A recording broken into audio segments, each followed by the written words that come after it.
નથી પકડવા દેતા કમ્પ્લેન કરીને આવો લેવરાવી હા બધું વાહે પડી જાવ ગાડી નીચે ના ગાય ગઈ બોલે ગાડીની વાહે આજે બધાને બોલો હજી બે આવશે બધા સોસાયટી બોલો અહીંયા ભણાય ઉપર કે વ્યવહાર પણ એન્ડ પર આવજો પછી ભાઈ આ બધું વ્યવ બધા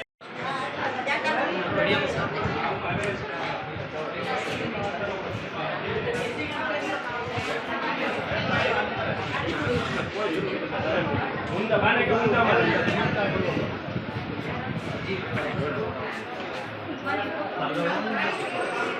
Sabio baik semua orang ni.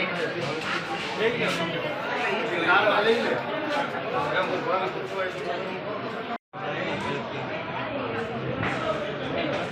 Boleh bisa boleh. Boleh tahu boleh. Kenal ke apa?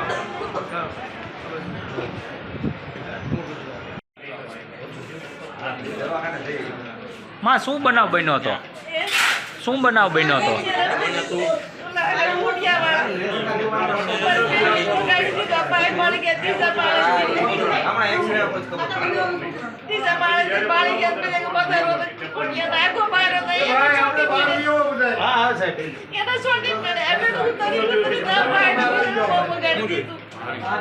તમારી બેબી રમતી હતી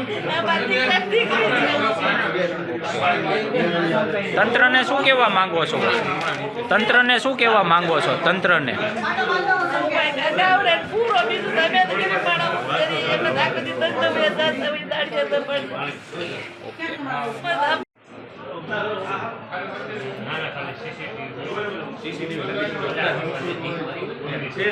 ગ્રાઉન્ડ હતું ગ્રાઉન્ડ ની અંદર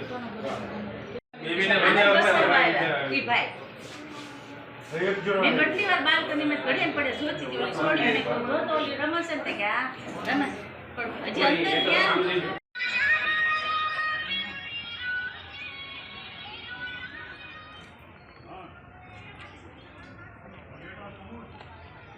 કોઈનું મોત થઈ જાય જો લખ્યું ને જો અહીંયા કોઈનું મોત થઈ જાય જો કોઈનું મોત આખલો થઈ જશે એટલે આ ભાઈ ને એ છે કે આ બધું એને વંચાવે તો ખ્યાલ આવે કોર્પોરેટર કેટલું ધ્યાન દેશે ને ખ્યાલ આવે પણ આ તારીખ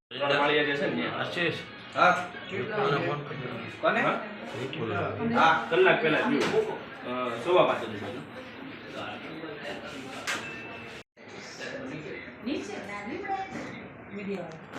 હા એ બરોબર મ્યુનિસિપાલિટીને કેવું ને કેવું જ છે અમારે સોસાયટીમાં મારું નામ પાર્થ કમલેશભાઈ ખાટસુરિયા છે હું શિવશક્તિ સોસાયટી ગાયત્રીનગર પાછળ જે છે 3 મળ્યા ત્યાં આગળ રહું છું ત્યાં આગળ હમણાં 5:30 આજુબાજુ ધ્રુવી કરીને નાની છોકરી રમતી હતી ત્યાં ઘણા બધા છોકરા જનરલી સાંજે રમતા હોય છે સવારે રમતા હોય છે પણ અત્યારે એક કુટિયાએ ઝઘડો એને હડફેટમાં લીધો અને એની ઉપર કુટિયો તૂટી પડ્યો એમને બચાવવા માટે આપણે હિતેશભાઈ નાથાણી જે અમારા બ્લોકમાં રહે છે એ એને બચાવવા ગયા અને બચાવવા જતાં કુટિયાએ હિતેશભાઈ નાથાણી ઉપર પણ હુમલો કર્યો અને હરાયો ઢોર કેમ તૂટી પડ્યો અને એને ચીરાયું ફાડી નાખ્યું, ચીરી નાખ્યું અને હાથ પગ ઉપર ને પગ ને એ બધું માર્યું. એટલે હવે કેવું છે કે આ મ્યુનિસિપાલિટીના તંત્રએ થોડુંક આમાં સજાગ થવાની જરૂર છે.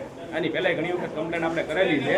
ત્યાં આગળ કુટિયાનો અને એ બધાનો બહુ ત્રાસ છે. ત્યાં આગળ આવીને બાધે આની પહેલાં કેટલા લોકોના ગાડી નુકસાન પહોંચાડેલું છે, ઘણા બધા વ્યક્તિઓને નુકસાન પહોંચાડેલું છે. એટલે હવે મહેરબાની કરીને અત્યારને આ ગંભીર પ્રશ્ન તરીકે તમે લ્યો અને આનો કંઈક સોલ્યુશનને નિરાકરણ લાવો એવી અમારી ઈચ્છા છે. અમે ત્યાં આગળ અત્યારે ત્રાસી ગયા છીએ. કઈ જગ્યા બનાવ બન્યો? એ અમારા શિવશક્તિ સોસાયટી જે છે 3 માળિયા ગાયત્રીનગર પાછળ ત્યાં આગળ. એટલે મહાનગરપાલિકાની એક જ રિક્વેસ્ટ છે, એક વિનંતી છે કે આનું કંઈક તમે લાવો. નકર આમાં કેવું છે, આમાં કોકનું જીવ જોખમમાં જતો રહેશે અને ક્યારેક કોકનો જીવ પણ જતો રહેશે.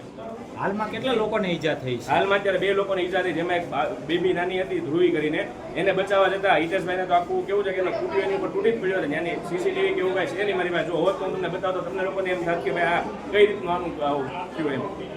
છોકરીને ગાય મારતી હતી ને તો અમે અંદર હતા, બારીમાંથી ઉભારી ગઈ એટલે શીશુ નાખવા મળી અને મેં એમ કીધું કે જાઓ તમને કહું જલ્દી તમે બસાવો. તી સીધા ગલેરી ઠેકીને આવ્યા એટલે છોકરીને બસાવવા ગયા ને એમાં છોકરી લઈ લીધી, સીધી ગાય એની જ માથે આવી. તે વચ્ચે ઉજી આવ્યા અને બધા હતા ફરતા, પણ છે ને પાણા મારવા મળીને ત્યાં ગાય મારી કોર આવી, પણ મારી ઉજી ન પહોંચી હતી, પણ એને મુકતી જ નહોતી ગાય, આખી પેશવા જ મળી ગાય એને. વાગ્યું એ કોણ છે? મારા ઘરવાળા જ તે.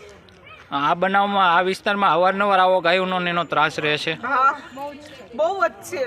તો તંત્ર દ્વારા કરોડો રૂપિયાનો ખર્ચો કરીને ઢોર પકડવાની કામગીરી કરવામાં આવે છે. મેયરનું પણ અકસ્માતમાં મોત થયું છે. તો તમે તંત્રને શું કહેવા માંગો? આના પપ્પાને બહુ વાગી ગયું છે એટલે તમે તંત્રને શું કહેવા માંગો છો? કે જલ્દી બને એટલું આનું કંઈક કરે. એમાં એક બેબીને ખૂટીઓ મારતો હતો ને તે મારો બાબો બસાવાઈ ગયો, તે એને મૂકી અને સીધો એની માએ દોડી, એટલે એ દોડાઈ ગયો ને તો પડી ગયો, એટલે એને ટીકે મારવા મળી ને બગલમાં એને ચીંગડી વાગી ગઈ. બહુ લોહી વહી ગયું છે. આ ઢોરનું કાંક કરો. મારે એકને એક છોકરો એને કાંક થાય તો હું શું કરું ભાઈ?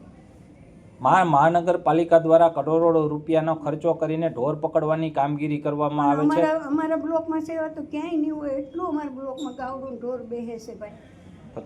તંત્રને તમે શું કહેવા માંગો છો? તંત્રને એમ કે ગાવડાનું કાંક કરો તમે. કોઈ માલિકીના હોય તો એને બાંધવાનું કહો, રેઢિયાર હોય તો એને કંઈ પકડવાનું કરો. તમારા વિસ્તારમાં કેટલી ફેરી પકડવા આવ્યા હતા? હું તો જો કે મારો બાબો ત્યાં રહે છે, હું અત્યારે અલગ, પણ મારા બાબાનો બાબો 10 દી પહેલાં પડી ગયો ગાડી ઉપરથી, એટલે એને મજા નહોતી કે હું આવી ત્યાં 10 દિવસ ત્યાં કાંઈ ઘરે છું. હું ભરતનગરમાં રહું છું. મેયરનું પણ અકસ્માતે આવી રીતના ખૂટિયાના હિસાબે મોત થયું છે, તો તમે શું કહેશો? તો હું એમ કહું છું કે આ કાંઈક કરો, આનું એમ ખૂટિયાનું કાંઈક કરો. રોડ ઉપર પણ અવારનવાર મોટા અકસ્માતો થતા હોય છે. ગાડીવાળાને પછાડી દે છે, કોઈના જીવ વયા જાય છે, કોઈના છોકરા રખડી જાય, કોઈને માવતર રખડી જાય છે. તો એનું કાંક કરો તમે એમ. હું મારા રૂમમાં માથું ઓળતો હતો અને બારીમાંથી જોઈ કે એક બાળકને ગાય ધીક ઉપર ધીક મારતી હતી. બરાબર એને માથાની નીચે જ બાળક હતું, એટલે હું સીધો મારી ગેલેરીમાંથી ઠેકડો મારીને સીધો ત્યાં ગયો. મારા હાથમાં જે આવ્યું એ પાણા ને એ બધું એને મારવા માંડ્યો અને બાળકને 2 દીક મારે તો મરી જાય એવી પોઝિશન હતી, એટલે હું એને પાણા મારવા માંડ્યો. એટલે ગાયે જેવી એને છોડ્યું બાળકને એવી સીધી મારી પાછળ પડી, એટલે હું દોડ્યો પણ પડી ગયો એટલે સીધી ગાય મારી ઉપર ચડી ગઈ. મને 2-3 ધીક મારી દીધી, એટલે હું સીધો ઊભો થઈને ભાગવા ગયો, એટલે પાછળથી મને પાછો શિંગડાથી ઉડાડીને લગભગ 4-5 ફૂટ ઉડાડીને નીચે પાડી દીધો. પાછો ઊભો થયો, હું પાછી ત્યાં આવીને પાછો મને પાડી દીધો અને પાટા મારવા માંડ્યો. બરોબર, એટલામાં બધા આજુબાજુના માણસો દોડીને બધા એને મારવા માંડ્યા અને હું દોડતો 2-4 વખત પડતો હું 4 વ્હીલની પાછળ વહી ગયો અને ત્યાંથી હું મારા ઘર સુધી પહોંચ્યો. તમારે અહીંયા કેવો ત્રાસ છે ગાયોનો બહુ ત્રાસ છે સાહેબ, બહુ ત્રાસ છે. એનો કોઈ ઓલી નહીં એમ. અને અત્યારે બાળકો રમતા હોય અને આ તો ઠીક છે હું પહોંચી ગયો, નહીંતર બાળકને આજ બચે એવી કોઈ પોઝિશન નહોતી સાહેબ. તંત્રને તમે શું કહેવા માંગો? તંત્રને બસ એક જ કહેવા માગું છું, ગાયો અને કૂતરા આ બેને અત્યારે બહુ ત્રાસ છે, તો એની વિશે કંઈક પગલાં લે એવી મારી વિનંતી છે.